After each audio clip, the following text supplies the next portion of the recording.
Selamat datang di channel Pemuja Malam. Jangan lupa like, share, and subscribe ya. Terima kasih.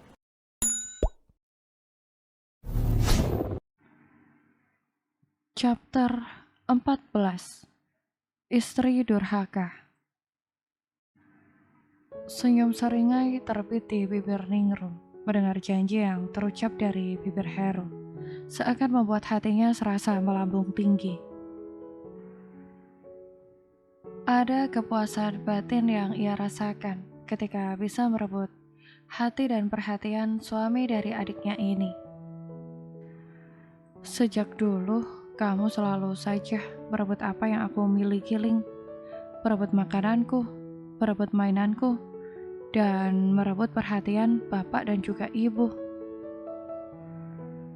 Semenjak kamu lahir, orang tua kita bahkan membagi kasih sayangnya yang seharusnya kasih sayang itu hanya untukku seorang. Kini aku akan merebut apa-apa yang kamu miliki, termasuk lelaki ini.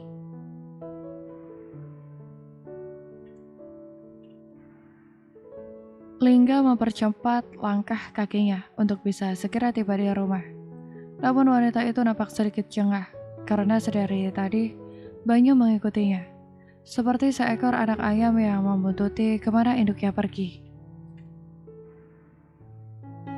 Astaga, kenapa kamu mengikutiku? Rumah Pak Pras belok ke kiri, bukan ke kanan. Tiba di percabangan jalan, Lingga menghentikan langkah kakinya dan mengajukan sebuah protes kepada pemuda ini. Banyu seharusnya belok ke kiri untuk bisa sampai ke kediaman Prasojo. Namun ini yang terjadi justru sebaliknya. Pemuda itu belok kanan untuk membuntutinya. Aku akan mengantarkanmu pulang terlebih dahulu. Baru setelah itu aku pulang ke rumah Pak Pras. Jawab Banyu santai sembari meniup kelopak bunga dandelion di depan wajah Lingga. Lingga berdecak pelan sembari mengibas-ibaskan kelopak-kelopak bunga itu yang menerpa wajah. Geli sekali rasanya saat bunga dengan kelopak kecil, halus dan lembut itu mengenai hidungnya. Rasanya ia ingin bersin saat itu juga. Tapi sayang tidak bisa. Aku sudah besar dan aku tidak perlu diantar. Aku bisa pulang sendiri, ucap Lingga dengan nada sedikit ketus.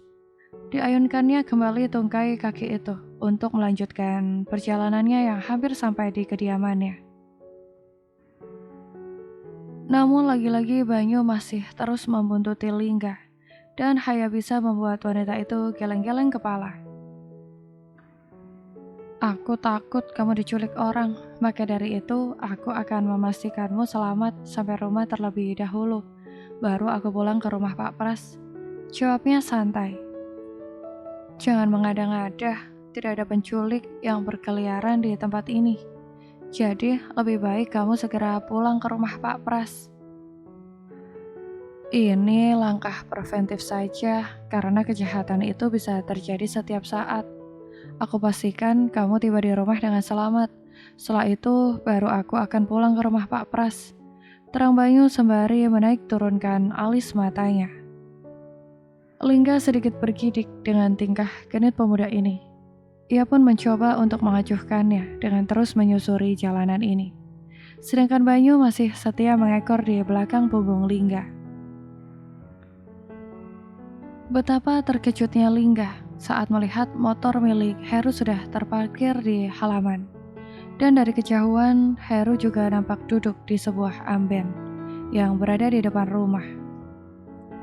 Lebih baik saat ini kamu pulang, aku sudah tiba di rumah dengan selamat, ujar Lingga ketika berada di bahu jalanan kampung yang masih berupa tanah. Banyu sedikit melirik ke arah area depan rumah Lingga. Dan ia pun menangkap sosok lelaki yang sedang duduk di bagian teras. Itu suamimu? Tanya Banyu masih sambil menatap lekat lelaki itu dari kejauhan. Iya, itu Mas Heru. Jadi lebih baik kamu segera pulang. Daripada nanti timbul pemikiran-pemikiran yang buruk jika aku pulang dengan lelaki lain. Lingga menjawab pertanyaan Banyu. sembari mengawasi pergerakan Heru. Khawatir jika suaminya mengetahui dirinya masih berhenti di bahu jalan bersama seorang pria. Loh, itu justru malah bagus. Dengan begitu, aku bisa berkenalan langsung dengannya. Aku ingin tahu bagaimana wajah suamimu itu.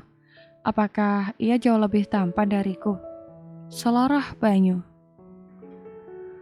Dahi Lingga mengernyit. Memang apa yang akan kamu lakukan dengan membanding-bandingkan wajahmu dengan wajah Mas Heru? Tidak akan berfaedah juga kan? Oh, itu semua tentu merupakan hal yang sangat penting bagiku. Jika aku lebih tampan dan rupawan darinya, bisa aku pastikan bahwa akan ada peluang yang besar bagiku untuk dicintai olehmu, dan kamu jatuh cinta kepadaku, ucap Banyu dengan penuh percaya diri. Lingga hanya bisa terperangah mendengarkan perkataan Banyu. Ia pun melepas sandal sialo yang ia pakai dan segera memukulkannya di bokong milik pemuda ini. Au, sakit sayang, pekik Banyu sembari mengusap-usap bokongnya setelah mendapatkan ciuman dari sandal milik Lingga. Jangan bercanda kamu, sudah, pulanglah.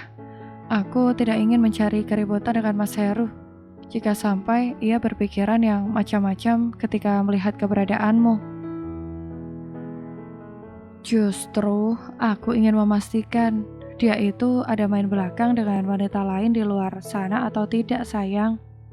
Aku bisa membaca gerak-gerik kebusukan seorang laki-laki hanya dengan melihat sorot matanya saja.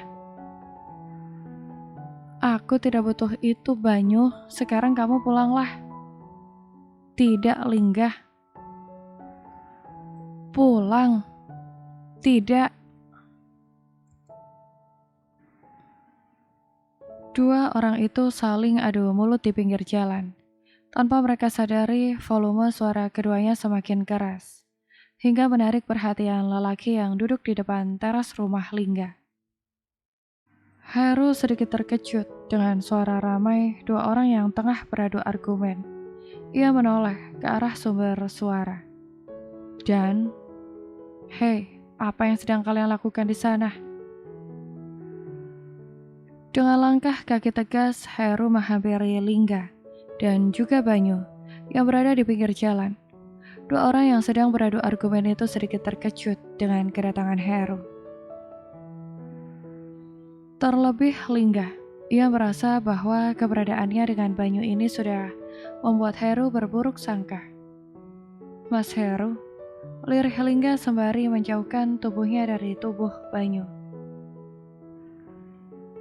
Apa yang sedang kamu lakukan di pinggir jalan seperti ini, Ling?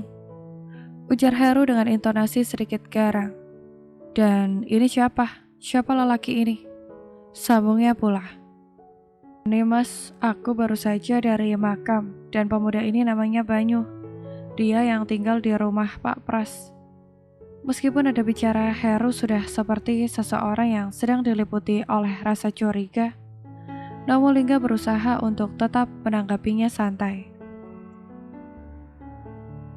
Ia merasa tidak perlu panik karena tidak ada yang terjadi antara dirinya dengan Banyu, kecuali ciuman di bawah curug beberapa saat yang lalu. Itu pun bukan keinginannya, karena ciuman itu merupakan akal-akalan Banyu yang mengelabuinya. Heru menatap wajah Banyu dengan sorot mata tajam. Bahkan ia memandangi pemuda di hadapannya ini dari ujung kepala hingga ujung kaki. Banyu tersenyum simpul. Ia ulurkan tangannya ke arah Heru, bermaksud untuk berkenalan. Halo Her, aku Banyu, calon pacar Lingga. Au. Lingga terhenyak saat mendengar ucapan Banyu yang menyebut namanya. Hal ini mungkin bisa mencetuskan perang dunia ketiga. Oleh karenanya, buru-buru ia menginjak kaki pemuda ini. Mas, jangan dengarkan apa yang dikatakan oleh pemuda ini. Dia memang selengean orangnya, ujar Lingga dengan hati yang sudah ketar-ketir. khawatir kalau sampai emosi Heru terpancing. Aku beralih menatap wajah Lingga dengan sorot mata tiada terbaca. Aku sama sekali tidak peduli siapa orang ini dan ada hubungan apa dia denganmu, karena kamu tidaklah penting bagiku. Lingga terkesiap mendengar perkataan Heru. Meski ucapan itu terdengar lirih, namun entah mengapa, apa yang diucapkan oleh Heru itu sungguh terasa merobek-robek hatinya. Seakan semakin menegaskan bahwa dirinya tidak memiliki arti apapun untuk sang suami. Mana kunci rumah? Badanku gerah, ingin mandi. Setelah itu, aku akan pergi lagi. Masih dalam mode terpaku, Lingga berupaya memberikan kunci rumah kepada Heru. Bahkan wanita itu menatap wajah Heru dengan penuh tanda tanya. Tidak ia sangka bahwa sesulit itu ia mendapatkan hati sang suami. Sedangkan Heru, ia nampak begitu acuh. Gegas, ia melangkah pergi meninggalkan Lingga dan Banyu. Setetes bulir bening nampak jatuh dari pelupuk mata Lingga. Hal itu tidak lepas dari perhatian Banyu. Melihat wanita itu meneteskan air mata, hatinya seakan bergemuruh hebat. Ia tidak terima jika Lingga diperlakukan seperti ini. Tangannya mengepal erat dan siap memberikan bogem mentah kepada lelaki yang ia anggap kurang ajar itu. "Heh, tunggu!" teriak Banyu sembari menyusul langkah kaki Heru.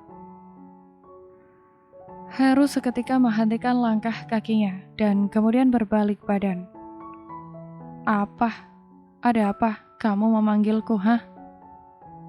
Emosi itu terasa mendidih di ubun-ubun milik Banyu. Ia sangat tidak terima jika wanita yang ia cintai direndahkan seperti ini. Gegas, Banyu mencengkram kerah baju yang dipakai oleh Heru. Dan "Banyu, hentikan!" teriak Lingga mencoba untuk menghentikan kekalapan Banyu. "Dasar lelaki kurang ajar. Bisa-bisanya kamu mengatakan hal itu kepada istrimu sendiri. Di mana nuranimu, hah? Di mana?" Jan. 3 pukulan mendarat di pipi Heru sebagai bentuk luapan emosi Banyu. Tidak tanggung-tanggung, pemuda itu juga mengumpat di depan Heru. Rasa nyeri seketika menjalar di pipi Heru. Namun ia sama sekali tidak memperdulikannya.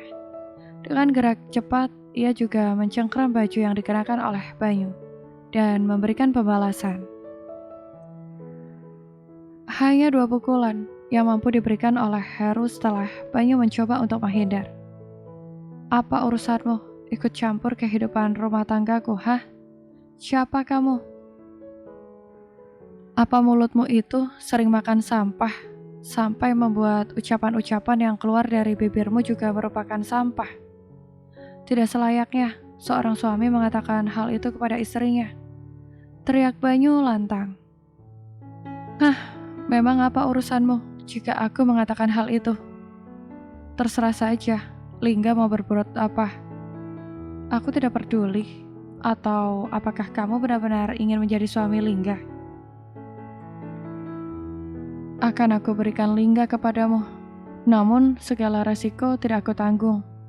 Bersiap-siap saja kamu mencium aroma ikan asin yang menjijikkan, yang membuat perutmu mual-mual dan ingin muntah."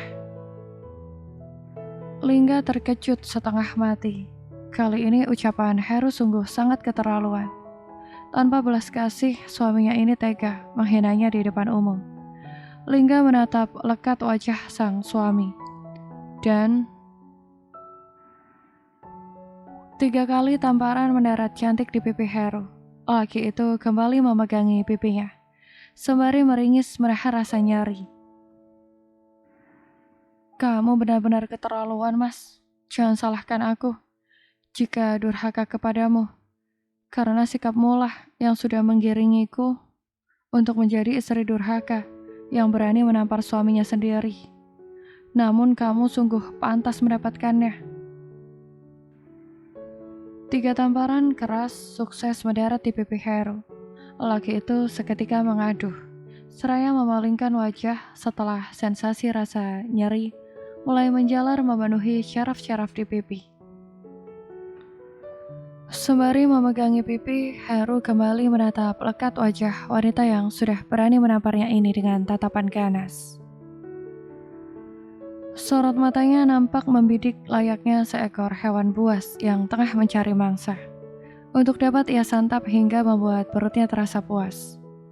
Kedua bola matanya membola, seiring dengan sebelah pipinya yang terasa semakin panas. Dasar, istri kurang ajar. Heru mengayunkan tangannya, bersiap untuk membalas tamparan yang dilayangkan oleh Lingga. Namun belum sempat tangan itu menyentuh wajah Lingga, tiba-tiba saja sebuah tangan yang nampak kekar menghalau pergerakan tangan lelaki itu. Jangan jadi lelaki cemen dengan memukul seorang wanita. Dia bukanlah tandinganmu. Kalau berani, lawan aku. Teriak Banyo sembari mencengkram pergelangan tangan Heru. Bersambung.